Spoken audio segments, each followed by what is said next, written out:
icyo nakumenyesha nuko bishoboka ko hari ibirori twaba dufite muri ino minsi cyangwa twaba turi kwitegura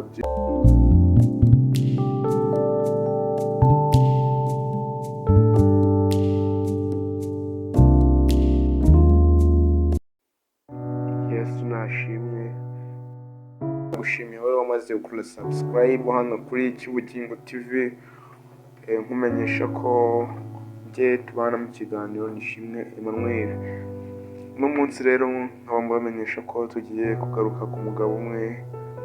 Uyu ni umugabo umwe bita Xavier Rutabagisha. Wakwibaza ngo ni muntu ki, ni mugabo ki, cyangwa se amakuru ye, cyangwa se wakwibaza ngo niki tugiye kumuvugaho uno munsi wa none, ariko ni byiza si biwe. Rero nkaba nkumenyesha ko uyu mugabo uno munsi hari amakuru ye mashyashya twamenye, amaze iminsi acicikana ku mbuga nkoranyambaga, aho yagiye ayatangaza ku mbuga nkoranyambaga ze zitandukanye. Rero icyo nakumenyesha nuko bishoboka ko hari ibirori twaba dufite muri ino minsi cyangwa twaba turi kwitegura by'uyu mugabo. Wakwibaza uti ni ibirori ki, wakwibaza uti bimeze bite? Ikaze mu kiganiro, igihe turi kumwe Nishimwe Emmanuel. Rero mbere y'uko tuvuga kuri uno mugabo, reka tubanze tubabwire ngo uyu mugabo ni muntu ki, bimeze bite. Gusa tubibutsa ko iyi ni Kibugingo TV, nta kindi dukora ni ukuvuga ubutumwa bwiza.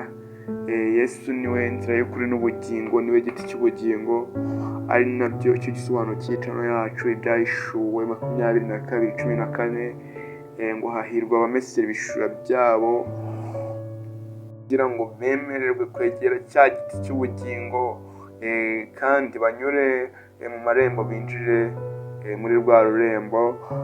Rero nyine igiti cy'ubugingo ni igiti kiba gitoshye, buri gihe gihora mu mazi, kiba cyegereye amazi. Rero nawe reka nizere ko aho uri mu buzima bwa buri munsi uba utohereye muri Yesu Kristo, kuko niwe nzira y'ukuri n'ubugingo. Ukwiye kumwizera.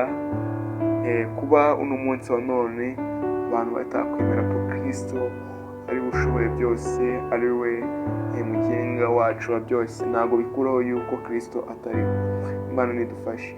Rero mu munsi wa none ndamenyesha ko uyu mugabo tugiye kuvugaho ni umugabo wamenyekanye cyane mu biganiro bigiye bitandukanye, aho akora ibiganiro bitandukanye kuri channel zigiye zitandukanye nyine, aho tumusanga yagiye atanga ubuhamya kuri YouTube channel zitandukanye.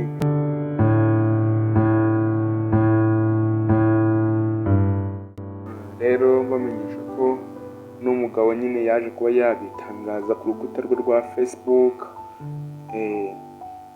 Hariho amafoto nyine ushaka kujya ukirebera, uretse ko no muri ino video uraza kuba wayabona. Rero Imana ishimwe. Rero ku bantu batamuzi, akorera ibinyamakuru bigiye bitandukanye. Afite YouTube channel ye bwite yitwa Xavier Rutabagisha, akorera kuri TikTok, niyo mazina ni Evangelist Xavier Rutabagisha. Ikindi kandi agira na Twitter na Facebook. Ikindi kandi tutabura kubabwira nuko akorera kuri Isibo TV, niho akorera ibiganiro cyitwa Imbaraga z'Ijambo Rihindura, kandi agenda agira inyigisho zifasha umukristo ujya mu ijuru. Buri kwezi haba hari inyigisho nshyashya zigishaho, kandi umuntu uyigiyeho neza bimugirira umumaro. Ikindi nakubwira nuko akorera kuri radiyo Umucyo 102.8, aho akoraho ikiganiro cyitwa Isaha y'Amahitamo. Bivugwa ko iki ngiki ari ikiganiro cyaje kuba rwose cyahembura imitima ya benshi, binyuze mu baba bahamagara kuri radiyo bagenda bavuga ko cyabafashije. Rero ndakwifuriza ko nawe wafashwe n'umwuka w'Imana, wazajya ureba abakozi b'Imana nk'aba ngaba kuko barafasha. Yego nibyo Satani agiye barwanya, ariko burya hari abantu Imana iba yaratoranyije. Hari ba Mose, hari abantu bafite imbaraga